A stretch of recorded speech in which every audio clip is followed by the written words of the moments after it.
Hi, my name is Mike. I'm one of the pastors here at Kings Harbor, and thank you so much for utilizing this resource.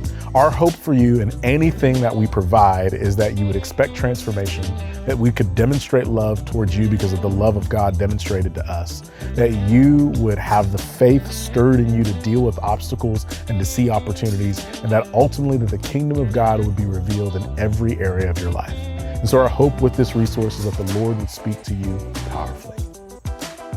With that in mind, I want to jump into our text this morning. So last week, I ended our text talking about the reality of Jesus being willing to become a servant and the reality of how powerful that was. But yet the reality of the whole message was we were talking about obedience, and really that had to do with your posture towards the Lord. Are you willing to live as the way that the Lord would call you to live? Are you willing to respond to what the Lord would call you to respond to? But what we know is that our call before the Lord is not just us and him, it's also us and the world around us. And so how does that look? And so I just want to spend some time today talking about what does it look like then, because we've been called to God, that we are uniquely his. What does it look like to be peculiar for his name amongst other people? And so here's our main idea. Our submission to God places us in peculiar positions with other people. And so I want you to hear that those things are not separated out, like you're submitted to God and then your life with other people is different. But like our submission to God, like being submitted to him, then puts us in positions towards other people that are going to feel a little bit weird. And so what we'll do is we're going to take some time in John chapter 13 and verses 1 through 5. I just want to talk to you a little bit about time and place. In verses 6 through 11, the power of patience. Some of you are like, don't use that word patience in church. I actually think it's important for us to see this. And then in verses 12 through 17, Jesus is setting an example for us. And so let me pray, and then we'll enter in. So Jesus, I know I even started just the last couple of moments talking about sharing things like announcements in church can feel like just these repeat ads don't let you get to what you came for. Lord, I pray that it wouldn't be felt that way, but it would actually be seen as opportunities where people can enter in and grow deeper with others in you, and or opportunities to reflect the goodness that you've given us. And so, Lord, even the reality of that, like the way that I talked about those things and how they orient us towards not just you, but towards other people is important, because our life with you is both vertical, but also horizontal. It does impact the people around us. And so even as we step into this text, would you give us eyes to see that you're inviting us to live peculiarly, not just in a posture towards you, but in those that are around us. It's in your matchless name I pray. Amen. John chapter 13, starting in verse 1, would say this: before the Passover festival, Jesus knew that his hour had come to depart from the world to the Father. Having loved his own who were in the world, he loved them to the end. Now when it was time for supper, the devil had already put into the heart of Judas, Simon Iscariot's son, to betray him. Jesus knew that the Father had given everything into his hands, and that he had come from God, and that he was going back to God. So he got up from supper, laid aside his outer clothing, took a towel, and tied it around himself. Next, he poured water into a basin and began to wash his disciples' feet and to dry them with the towel tied around him. And so as we enter into this text, I want to balance what you're seeing. Obviously, again, because we're walking through these biblical themes, not walking through a book from start to finish like we've been doing with Revelation. And here in a couple of weeks, we'll jump back into the next portion of Revelation. But it's important to orient you to the context of what's going on. And so what we're seeing is we're actually moving into the final scene, the kind of final frames of the life of Jesus. He is getting close to his crucifixion, and the text would note that for us. But it says that when the time had come for him to accomplish what God had sent him to do. And so I want you to feel the weight of that for a moment. I know that we are called to be an extension of the mission of God through Jesus by the Spirit in the world. But we don't live the same way, right? Like as far as I know, none of us have been called directly to go to a cross and a Jewish hill to die for the sins of the world. And so whatever it is that you're called to, as weighty as it is, it's not the same as the weight that Jesus was having to carry. But yet for us, for our weak human frames, what we've been called to carry feels heavy. And most of us don't know in real time that you're getting ready to step into a climactic moment of what God's called you to. But let's say you did know. And if you knew that that was coming, what would you do in that moment? Or other people have phrased it this way. If you only had 24 hours to live, there's more than 24 hours left in the life of Jesus, but if you only had 24 hours to live, what would you do with that time? And some of us will get really noble and like, man, I'm gonna spend time with the people that I love. Some of us are a little bit shady and we're like, I'm gonna buy a whole bunch of stuff that I don't have to pay back. Whatever it is that you would do with that time. It's interesting that as we enter into this, the picture that we see is that Jesus has this climactic moment, and what he's choosing to do with that time is wash the feet of his disciples. Now, one of the things that's interesting is as John is the only one that gives us this level of detail around Jesus doing this. The other gospels would speak to how Jesus would be with his disciples before this last moment and even point them to the necessity of serving. But this is one of the few pictures of this is what it actually looked like. And so as John's detailing this, you're getting ready to see this picture of Jesus using his power for other people, for the benefit of other people. And at the same time, it's not meant to be a footnote. It's meant to be this kind of contrast that you're supposed to see, is at the same time, it literally says in verse 2 that the devil had put into Judas's heart to betray Jesus, or to take his agency and his power and use it not for the benefit of Jesus, but the harm of Jesus. And actually the translation is a little bit weak because it says that he had put it into his heart. But the way that John uses that word put is not just like you put your shoes in the closet. He often uses it to be one of two things. One, it's either putting something in a safe place, like putting a deposit or a treasure in a safe place, or two, it's this idea of getting thrown in jail. There is some force and some security of what's happening in this moment. Like this idea of going into Judas's heart is not just like he had this thought one day, but this forceful, secure thing that he's been holding on to, put there by the devil. And in fact, if you read the book of John, John doesn't often talk about demonic activity. There's no demons that Jesus cast out in the book of John. Like the only time that you see either demonic activity or the name of Satan raised up, it's in one of two circumstances. Either people accusing Jesus or Judas being called out.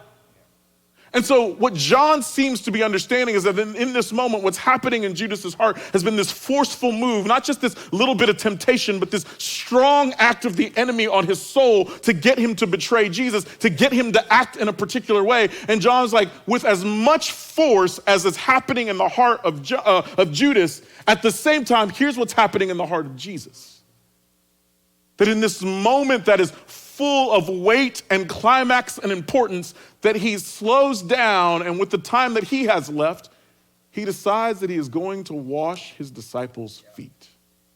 Now, we don't commonly do this. In fact, if somebody came over to your house and sat down, people ask the question, do I need to take my shoes off? If you're like, yeah, you need to take your shoes off. And then you disappeared in your kitchen, you came out with a bowl, you started washing their feet, that person would be like, I'm not staying for dinner. So for us, it feels distant and foreign and not part of our culture, but for that culture, it was actually a way of showing deep hospitality.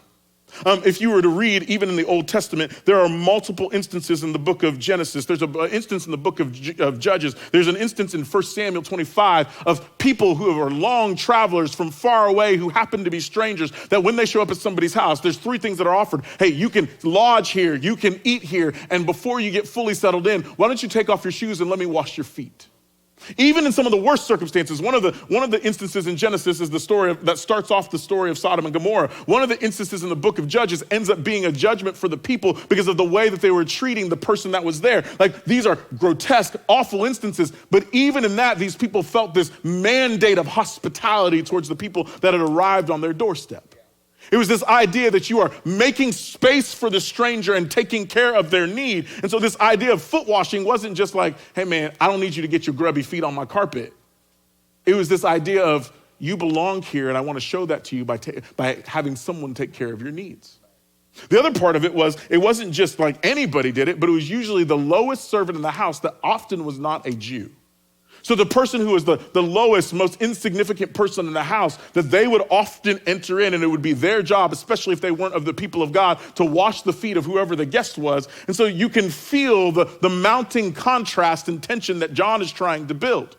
Jesus is not hanging with a bunch of travelers that he doesn't know that he's trying to show hospitality to. He's actually been walking with these people. He's been where they've been. He's got the same needs that they've got. And then in addition to having the same needs that they have, Jesus is not the lowest non-Jewish slave in the house. Jesus is actually the master in the house that is setting up the event. And yet somehow he lays down that title to pick up a towel and goes to wash their feet. So I wrote it this way. I'm going to skip some of what I wrote here about the necessity of the way the New Testament talks about washing the feet as a sign of love. And I just want to pull the point. Right before the most significant trial of his life, Jesus steps into an unexpected role.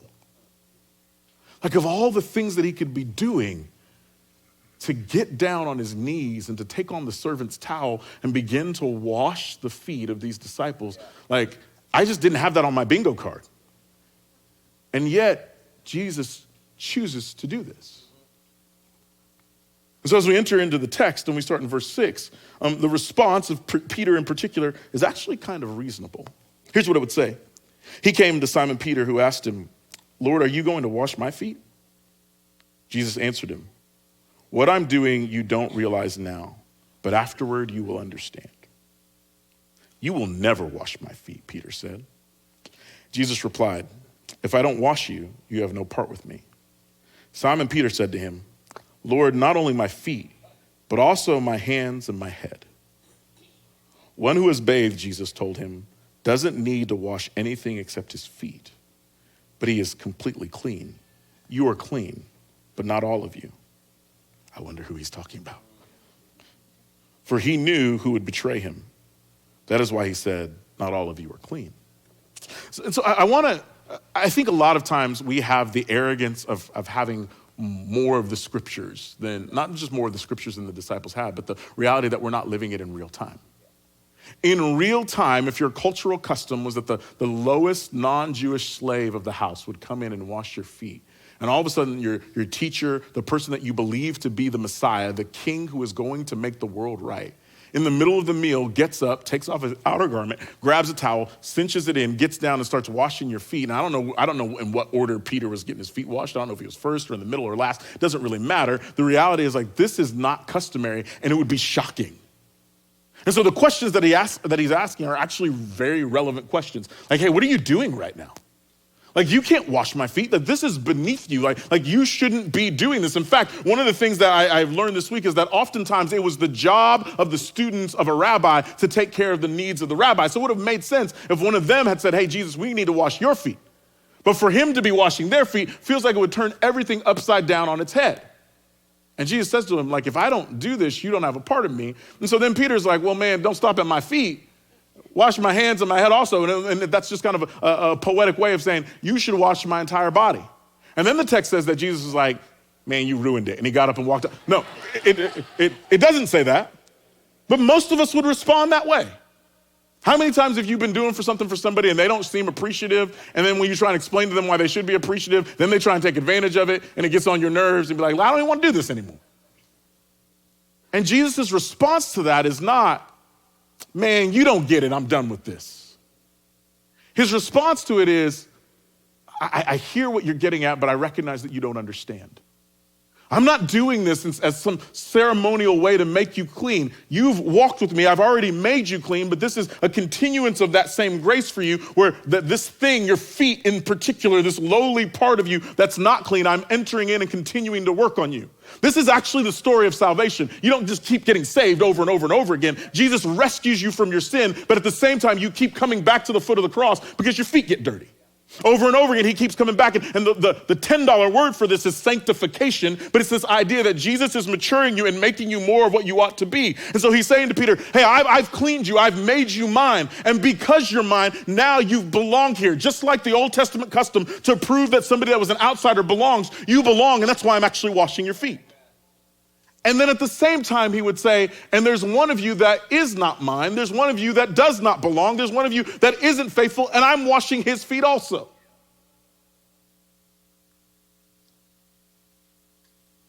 So if foot washing is this validation of acceptance, Man, what a crazy, gracious move by Jesus to wash the feet.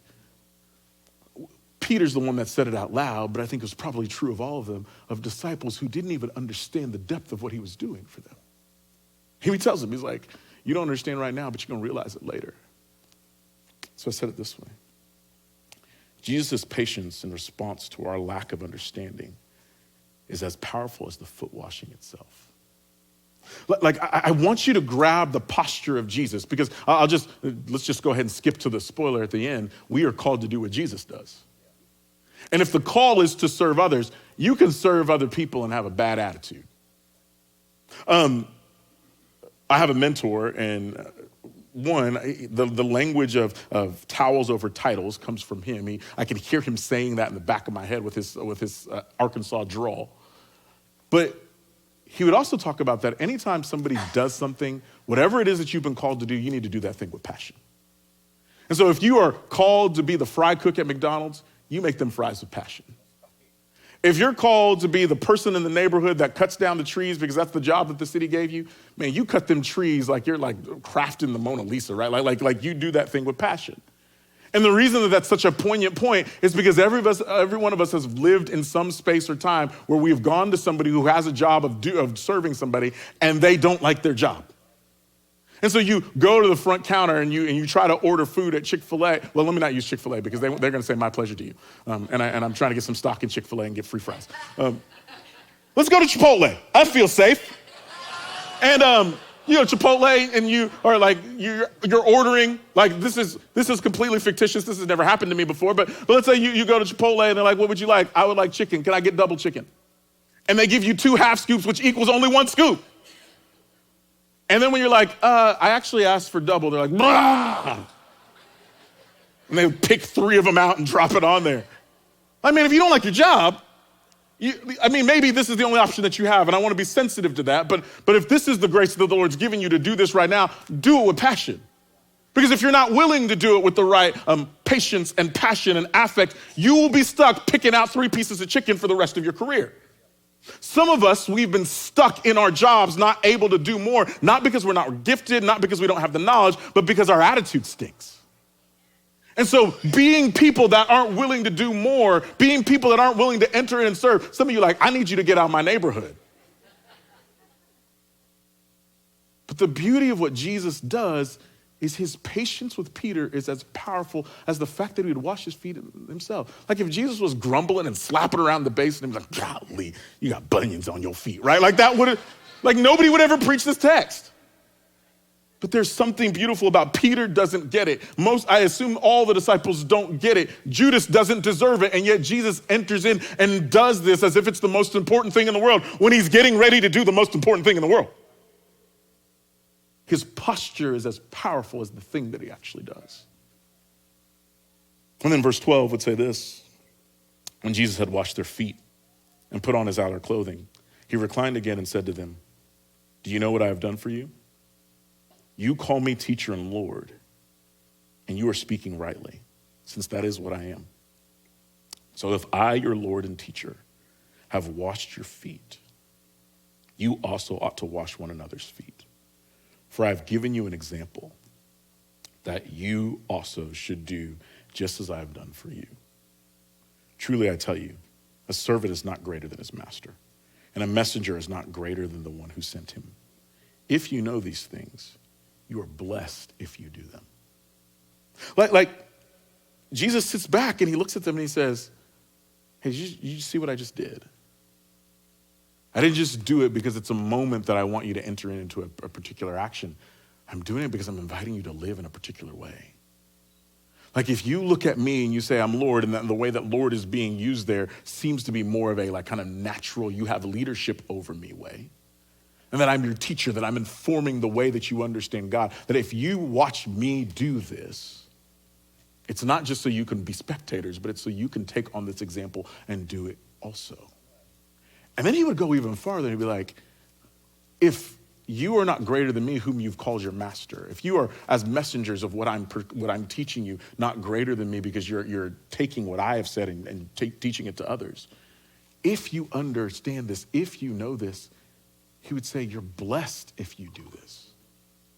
It is not often that you hear somebody say, you're being called to do something, but in doing that thing, there's a blessing for you. And yet Jesus would attach it to this level of serving other people, this level of humility, this level of honor. We've been building this throughout the series, this honor, this humility, and now it's coming to bear, not just towards God, but coming to bear towards other people. He would say, there's a blessing in this. So what do we do with that?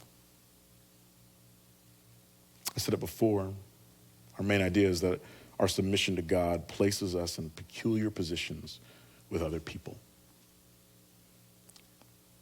And here's what usually happens when somebody preaches this text. It's this awkward moment where they call somebody up on the stage and they ask them to take off their shoes and they get down on one knee and they begin to wash the person's feet. And they're awkwardly looking in the person's eyes and the person's kind of weirdly embarrassed because like they didn't know that they were going to do this. Otherwise they would have washed their feet in the first place. I'm not going to do that. And not because I'm above washing people's feet, but I actually don't think the point that Jesus is making is one specific action. I think he's calling us into a way of living. But what's so powerful and poignant about washing someone's feet is you can't do that from a distance. I love the invention of tools that help us do things that we couldn't do on our own. So I love when you're trying to wash a window that's high on a building that you can get a pole that stretches out and you can wash. Like you don't have to be, for those of us who are scared of heights, up real high trying to clean the thing. I love that if you're trying to clean your bathroom, they got the things on the stick where you can like stand outside of the shower and like clean the shower. Like I love that. And there is no way that you are able to do that when it comes to washing people's feet. I mean, I guess you could throw water across the room or shoot a water gun at their feet, but I think it probably misses the intimacy of the moment.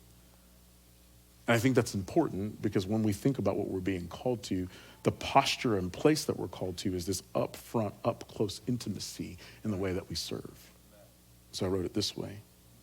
We are not called to serve from a distance. We are called to be in close. And so maybe let me say it a different way.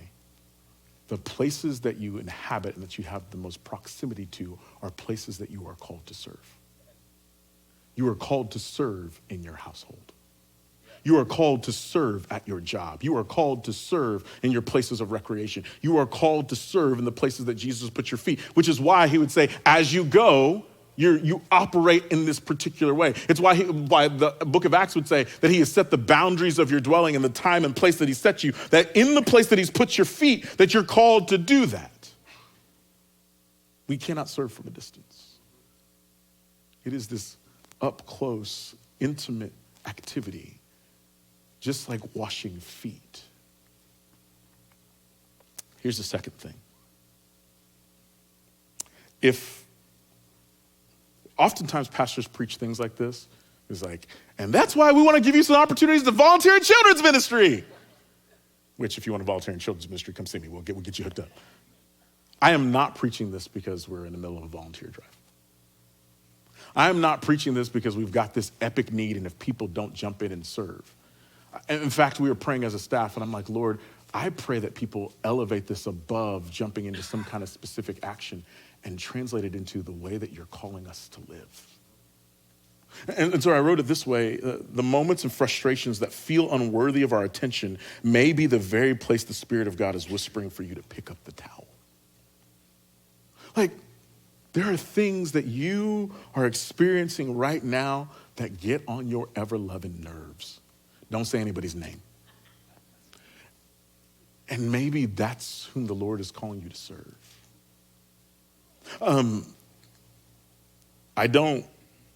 I coach my children. I coach my oldest, and I will soon coach my youngest in basketball. And I love basketball. I did not want to be a coach. In fact, I wanted to avoid it with everything in my being.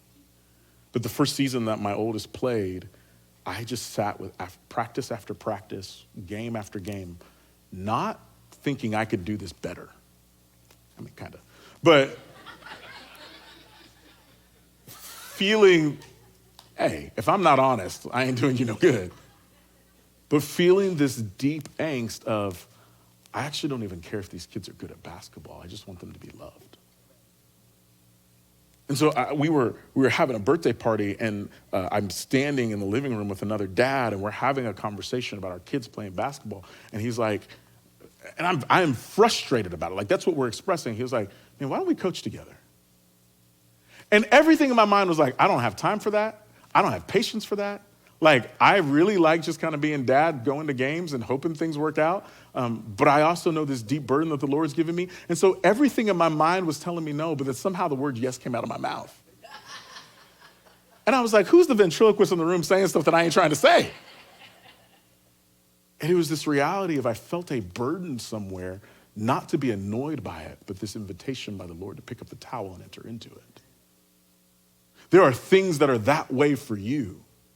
And there may be things that they're annoying, not because you don't think that they should be done, but because they might feel beneath you.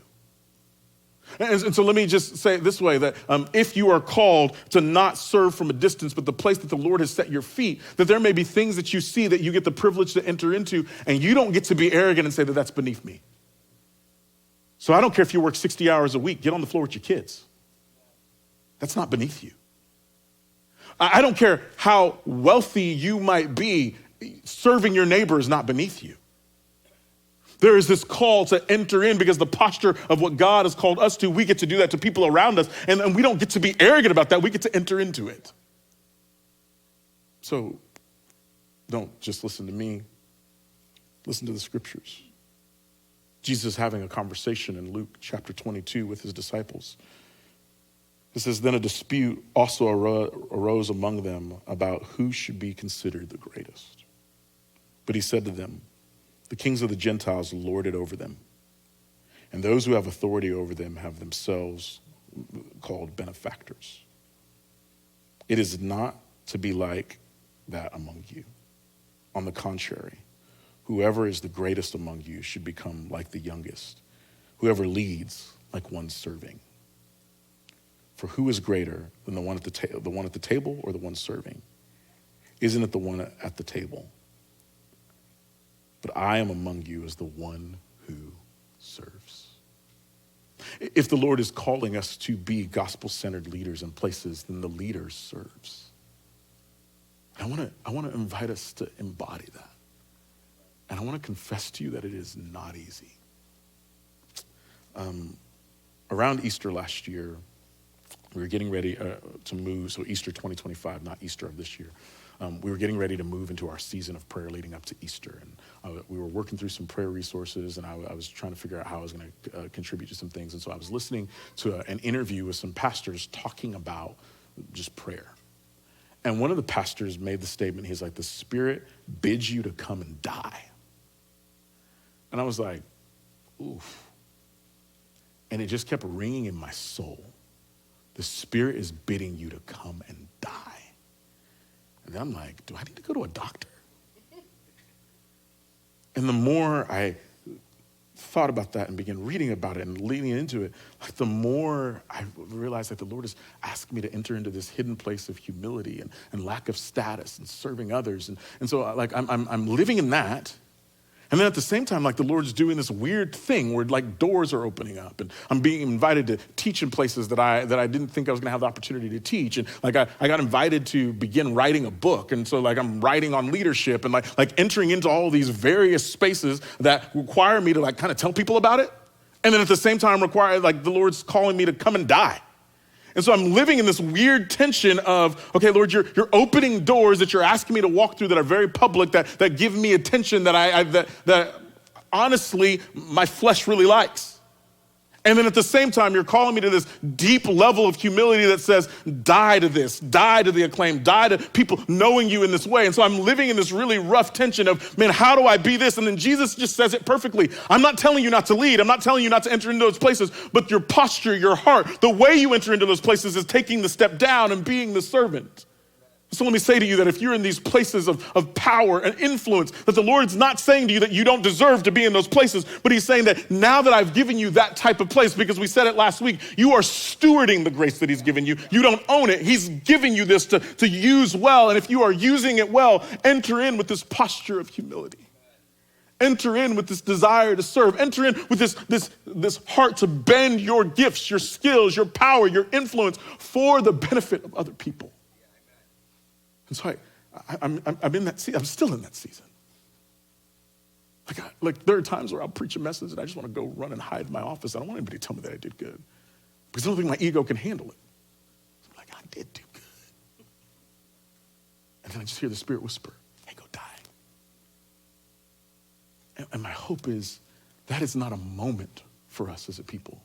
That is not an awkward Sunday in a sermon series where at the end of it, I'm going to get up and like, here's a QR code for you to jump into something. And we need a lot of people. All right, you guilted me into it using the scriptures. But it's actually the lenses by which we see the world. The Spirit is calling you to come and die.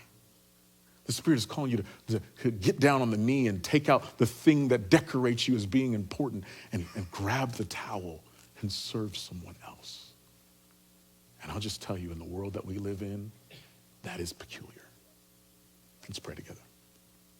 So Jesus, I thank you.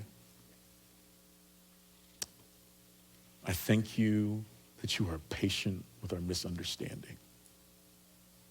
It is easy, nearly 15 months after you begin to stir in my heart, to stand up and say, the Spirit is calling me to come die and learn humility and hiddenness. It was not easy 15 months ago. It was not easy 12 months ago. It was not easy 3 months ago. It's not easy now. It is a struggle against my flesh and what I think I deserve. And yet, Lord, you continue to whisper, pick up the towel. Would you make us a people that hear that voice? Would you help us to be a people who, because we belong to you, are submitted to the way that you lead, that we would lead in kind, that we would hear that we who are not greater than our master, that are not greater than the one who is the message, that we would see this example and that we would hear it, know it, and be blessed by doing the same. Even in the text, the reality that I didn't get down to is that it would say that that you would even wash the feet of the one, and you were quoting Psalm 41, the one who would eat your bread and then raise their heel against you. It's no accident that you would quote about somebody lifting their heel against you after you wash their feet. There will be people who will lift their heels against us and not understand the grace of the way that we serve them, and yet we are called to be that all the same. In the same way that you, by your mercy of rescuing us from our sin, and then your patience to continue to wash us over and over again, have built a call. Would we live the same way, with this inexhaustible mercy and service and humility towards those around us? It is in your matchless name I pray. Amen. Thanks so much for checking out this message from Kings Harbor. We would love to connect with you. If you go to kingsharbor.org/hello and fill out a short connect card, that allows us the opportunity to follow up with you. Also, if this message has been a blessing to your life, we believe that the Lord wants to rule and reign in every part of who we are. That means our time, our talent, our treasure. And so if this has been a blessing, we would ask that you would consider contributing back to the ministries of Kings Harbor so we can continue to bless and help people in the same way that we hope we have done for you. With that in mind, we want you to know that our heart towards you and our heart towards the world around us is that we want to be a love-forward people. And we're praying that you would join us in that.